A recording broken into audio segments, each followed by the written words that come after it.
평론이 전해드렸습니다.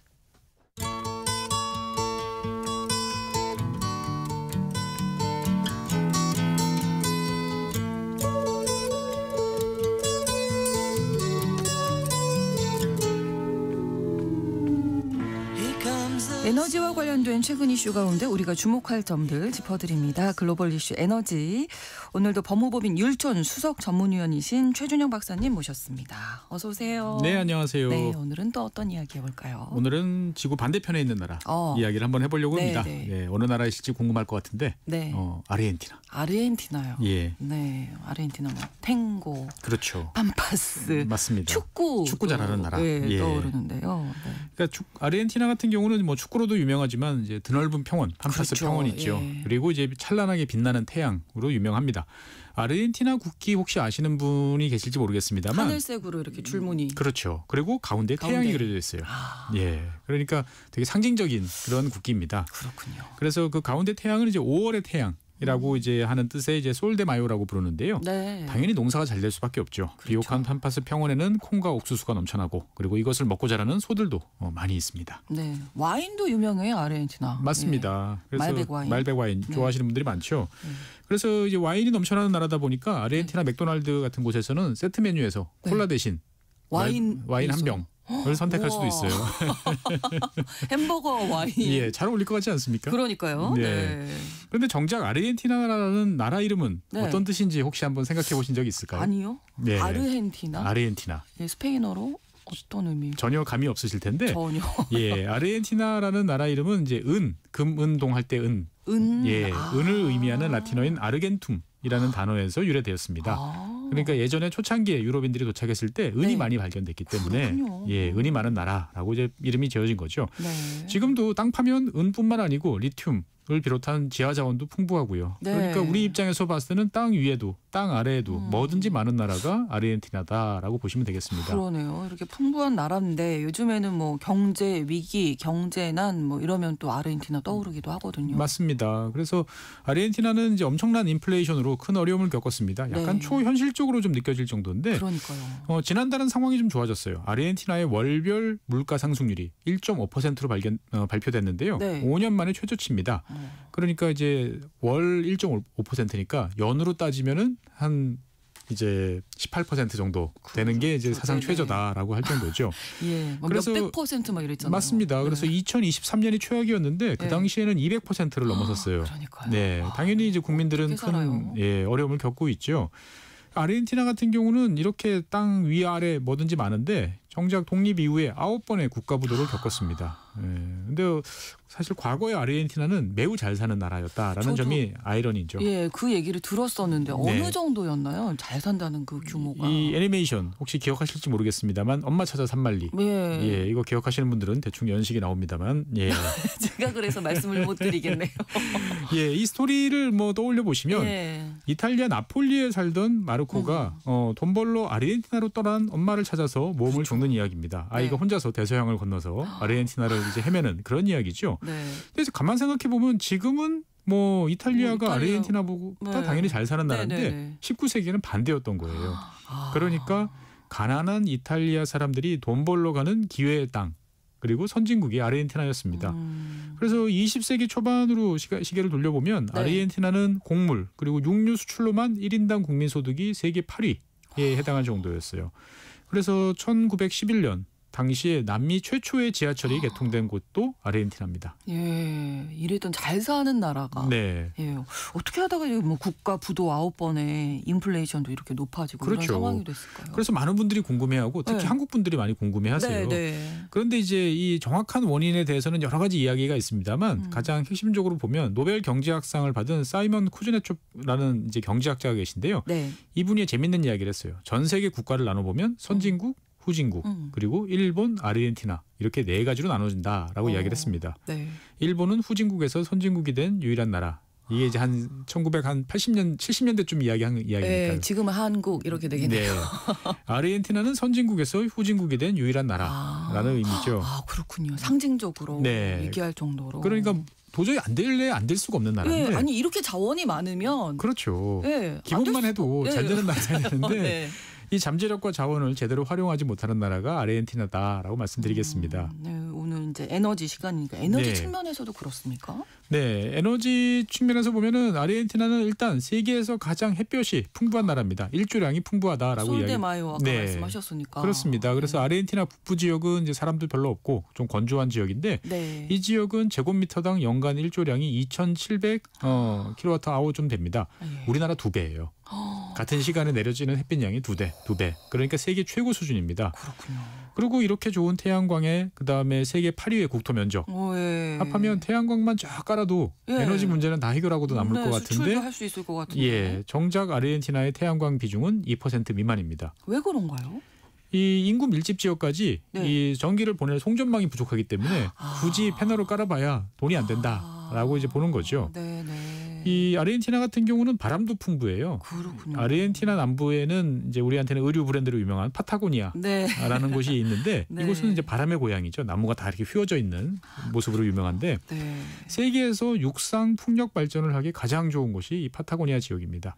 그런데 이런 곳을 갖고 있음에도 불구하고 이제 아르헨티나의 풍력 발전 비중은 10% 미만이에요. 아, 안타깝네요. 태양광, 풍력 모두 잠재력은 어마어마한데 네. 그걸 잘 활용을 못하고 있습니다. 그러니까 이 시간을 통해서 배웠습니다만 송전망이 네, 정말 중요하다. 근데 송전망을 깔려면 이제 자본이 필요하니까. 그렇죠. 많은 돈이 들죠. 예, 그래서 어려움이 있는 거군요. 다른 에너지 자원은 어떨까요? 땅 파면 뭐가 많다라고 말씀드렸는데 에너지 자원도 많습니다. 아르헨티나는 셰일가스와 셰일 오일이 풍부합니다. 네. 그러니까 이 셰일이란 건 잘 아시는 것처럼 이제 미국. 세계 최고 원유 생산국으로 만들었고 에너지 독립을 하도록 만든 이제 그런 건데 그렇죠. 미국뿐만 아니고 전 세계 많이 있습니다. 중국도 있고 폴란드도 있고 많이 있는데 네. 아르헨티나 같은 경우는 규모로 따지면 세계 5위권 정도 됩니다. 그러니까 네. 땅 잘 파면 석유와 가스가 펑펑 나옵니다. 아, 정말 안타깝네요. 그런데 재밌게도 아르헨티나는 2000년부터 전기를 수입하고 있고요. 네. 2008년부터는 천연가스를 수입하고 있어요. 수입을 한다고요? 예. 왜요? 그러니까 이게 잘못된 정책 때문에 이 땅 속에 있는 자원들이 제대로 생산이 안 되기 때문입니다. 그러니까 한 30년 전 1990년대만 해도 아르헨티나 석유 산업은 나쁘지 않았습니다. 과거에 있던 규제를 좀 풀고 민간 투자도 유치하고 그러면서 생산성 향상이라는 이제 좋은 구조가 만들어지고 있었는데 2000년대 들어오면서부터 이제 포퓰리즘이 다시 득세를 하면서 정부 개입이 막 강화가 됐어요.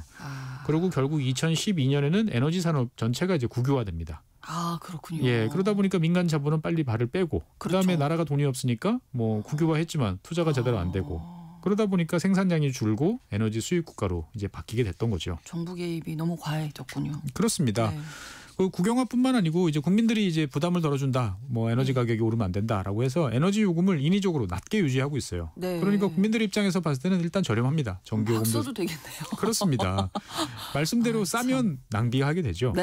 예, 그래서 에너지 과소비가 발생을 합니다. 그리고 이제 이 판매하는 입장에서 봤을 때는 원가 이하로 판매해야 되기 때문에 뭐 계속 적자, 투자 재원 확보 뭐 이런 게 어려운 상황이다 보니까 생산은 이제 늘지 않아요. 그러니까 만성적인 공급 부족 현상이 벌어지고 있는 거죠. 네.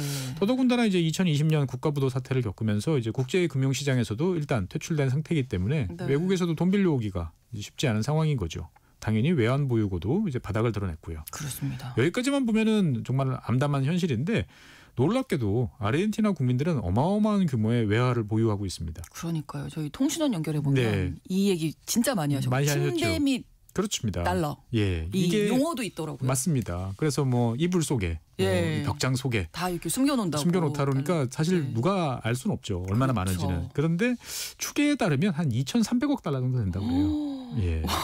엄청나네요. 미국 다음으로 달러 현금이 제일 많은 나라가 아르헨티나다라고 이야기할 정도입니다. 시중에 돌 수 있으면 네. 경제가 좀 좋아질 텐데 그게 이제 어려운 거죠. 나라를 못 믿는 거죠. 그러니까 국민들이. 그렇습니다. 네. 그러니까 이 이제 과거에 이제 여러 가지 사건들이 있었기 때문에 네, 네. 은행에 맡기면 잘못하면 나라가 다 뺏어가라고 그렇죠. 생각하는 거죠. 아, 안타깝습니다. 네. 자, 하지만 몇 년 전에 아르헨티나 대통령이 바뀌면서 조금 네. 변하기 시작했습니다. 맞습니다. 기억하시겠지만 이제 2023년에 이 무분별한 정부 지출을 전기톱으로 잘라버리겠다라는 네. 퍼포먼스로 주목을 받았던 경제학자 이제 밀레이라는 사람이 이제 대통령으로 취임했죠. 네. 그래서 이제 밀레이 대통령은 당연히 민영화, 공공부문 축소 이런 것을 약속하면서 이제 해외 투자자들이 이제 슬슬 에너지 분야에 이제 입을 대기 시작을 하고 있습니다. 네. 그러니까 아르헨티나 세일 자원이 원체 거대하기 때문에 여기에 빨리 투자하면 일단 돈을 벌 것 같다라고 생각을 하는 거죠. 특히 이제 이 외국인 투자자들이 이제 집중해서 투자하는 지역은 아르헨티나 서부의 바카 무에르타라는 지역입니다. 네, 여기에 뭐가 있을까요? 여기에 아르헨티나에서 제일 좋은 셰일층이 이제 밀집돼 있는 거죠. 이 바카 무에르타라는 이름은 이제 스페인어로 보면 죽은 소라는 이름이에요. 예. 그런데 면적은 한 3만 제곱킬로미터 정도 되니까 대한민국의 한 3분의 1 정도 되는 사이즈인데 여기에만 한 160억 배럴의 원유와 8조 5천 입방미터의 가스가 매장되어 있습니다. 그러니까 여기 매장 규모로만 따지면 세계 셰일가스 매장지 가운데 2위, 석유로 따지면 4위에 해당할 정도로 어마어마합니다. 그러네요. 그러니까 이 지역에 대해서 이제 탐사를 해보니까 미국 최고의 셰일 오일 및 셰일가스 생산 지역인 텍사스주에 있는 퍼미안 분지 및 이글포드하고 되게 비슷한 지역이다. 그러니까 제대로 잘 생산만 하면 어마어마한 양이 나올 것은 확실하다라고 지금 이야기가 되고 있습니다. 그러다 보니까 이제 아르헨티나 정책이 좀 바뀌기 시작을 하니까 미국 기업 쉐브론이 이제 15억 달러를 투자를 한 상태고요. 그 이후에도 여러 기업들이 투자하면서 현재까지 한 90억 달러 정도가 이 지역에 집중 투자되고 있습니다. 이렇게 투자가 되면 이제 상황이 좀 바뀌겠네요. 그렇습니다. 당연히 돈이 들어오면 이제 생산량이 늘어나죠. 아무래도 그렇죠. 그래서 작년으로 보면 아르헨티나 원유 생산량이 하루 73만 배럴인데 이게 이제 2003년 이후 최고치예요. 20년 만에 이제 최고치를 경신을 했고요.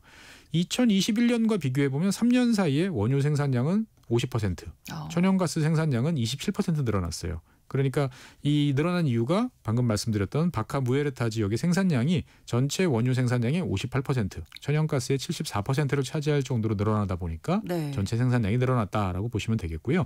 그래서 아르헨티나 정부는 이제 5년 남았습니다. 2030년이 되면 하루 원유 생산량이 100만 배럴을 이제 넘어서면서 국제 원유 시장에서 어느 정도 존재감이 좀 생기지 않을까 기대를 좀 하고 있습니다. 아르헨티나 입장에서는 조금 한숨을 돌릴 수 겠는데요. 그리고 그렇습니다. 미래도 좀 안심이 되고. 네, 일단은 외국인 투자가 늘어나고 있으니까 이제 상황은 점점 개선이 되고 있는데 이 바카 무에르타라는 지역이 이제 대한민국 한 3분의 1 정도 되는 지역이지 않습니까? 이거를 다 제대로 개발하려고 그러면 한 1,200억 달러 정도는 들어와야 된다라고 생각을 합니다. 더 늘어나요. 그러니까 지금 한 100억 달러 정도면 이거보다 한 10배 이상 늘어나야 되다 보니까 아르헨티나 정부는 외국인 투자를 촉진하기 위해서 최근에 새로운 법률을 제정을 했습니다. 네, 법률 내용 살펴볼까요? 네, 2억 달러 이상의 에너지 인프라를 투자하면 세금을 감면해 준다. 뭐 이런 법인데 이거는 사실 뭐 특별한 건 아니에요. 그렇죠. 그런데 이 법의 가장 큰 특징은 뭐냐? 그래서 일단 신청을 하면 30년 동안은 현재의 규제와 제도가 적용된다라고 이야기를 해주고 있습니다. 그러니까 미래에 이제 세율이 올라간다든지 다른 규제가 생긴다 하더라도 일단 이 법에서 지금 신청하면 지금 요 규정을 30년 동안 유지해 준다. 라고 이야기를 하고 있고요. 투자하려면 지금 하는 게 그렇습니다. 유리하다. 그리고 이제 하다 보면 또 여러 가지 법적 분쟁이 생기죠. 그렇죠. 그러면 이제 외국인 투자 입장에서 봤을 때는 그 나라 법원으로 가면 팔이 안으로 굽는다고. 그럼요. 내가 손해 보는 거 아니야? 그리고 막 몇 년씩 기다려야 되니까 힘들다라고 하는데 이 법에 따르면 외국인 투자자하고 아르헨티나 사이에 법적 분쟁이 발생하면 일단 60일 동안 해결을 해야 됩니다. 그래서 2달 정도. 그렇죠. 만약에 60일 동안 해결이 되지 않으면 아르헨티나 법원 대신에 이 국제투자 분쟁 해결 센터에 중재를 신청할 수 있도록 해요. 예, 그러니까 외국인 투자한테 일방적으로 유리한 사항을 이제 담고 있는 겁니다. 그러네요. 그러니까 외국인 투자자들의 권리를 최대한 보장해 줄 테니까 안심하고 더 많이 투자하세요라고 이야기를 지금 하고 있는 거죠. 그러니까 아르헨티나 입장에서는 이제 에너지 생산량을 빨리 늘려서 그렇습니다. 결과를 좀 벌어오는 게 목적이니까요. 네, 그렇습니다. 그래서 아르헨티나 같은 경우는 2015년 같은 경우에는 에너지 분야에서만 65억 달러 적자를 기록했어요. 그런데 2022년부터는 이제 균형을 맞추기 시작을 했고 올해는 아마 에너지 분야에서 흑자가 80억 달러 정도 될 거다라고 이제 생각을 하고 있습니다. 그래서 아까 2030년 되면 하루 생산량이 이제 100만 배럴 이렇게 된다라고 했는데 이때쯤 되면 아르헨티나 정부는 에너지 부문 흑자 규모가 300억 달러 정도로 늘어나지 않을까라고 생각하는데 저는 아마 가능할 것 같습니다. 그렇군요. 네. 이런 아르헨티나 뭐 미국 외에도 많은 국가들이 관심 보일 것 같은데 좀 유리한 입장이잖아요. 맞습니다. 그래서 아르헨티나에서 이렇게 가스가 많이 나오면 해외로 수출을 해야 되는데 수출을 하려고 그러면 LNG 설비가 필요하겠죠. 그렇죠. 잘 아시는 것처럼 이제 LNG는 여러 가지로 돈이 많이 드는 이제 이러한 설비죠. 그래서 아르헨티나는 현재 세계 5위의 LNG 수출 국가가 된다라는 목표 하에서 이 LNG 시설과 관련된 투자도 별도로 또 유치를 하고 있는데 최근에 이제 말레이시아 국영 에너지 회사인 페트로나스가 이제 대규모 투자를 이제 결정을 했고요. 그다음에 재밌게도 이제 중국, 러시아 이런 나라들도 자기들이 자기의 기술, 돈 뭐 이런 것들을 들여가지고 할 네. 테니까 같이 하자라고 이제 관심을 보이고 있습니다. 네. 정말 너무 그동안 안타까웠어요. 모든 것을 갖췄는데도 그걸 잘 활용하지 못하는 네. 아르헨티나. 이번에는 좀 어떻게 위기를 탈출할 수 있을까요? 글쎄요. 아르헨티나는 기본만 하면 아주 잘 살 수 있는 나라입니다. 그러니까요. 예. 그런데 과거에 또 그래서 잘 그렇죠. 살았었고. 네. 과연 이제 가진 것이 많다고 좋은 결과가 꼭 나오진 않는데 예. 저는 이제 개인적으로 아르헨티나의 미래가 그 아르헨티나 국기의 태양처럼 좀 밝게 빛났으면 좋겠다라는 생각이 드는데 네. 과연 그렇게 될까? 예. 여러 가지로 궁금해지고 있습니다. 그렇습니다. 오늘 아르헨티나 에너지 이야기 나눠봤습니다. 글로벌 이슈 에너지 법무법인 율천 수석 전문위원이신 최준영 박사님과 함께했습니다. 고맙습니다. 네, 감사합니다. 오늘 마지막 곡으로 LF의 서머걸스 전해드리면서 KBS 1라디오 신성원의 오늘 세계는 마무리하겠습니다. 저는 내일 오전 11시 5분에 다시 뵙겠습니다. 고맙습니다. Yeah.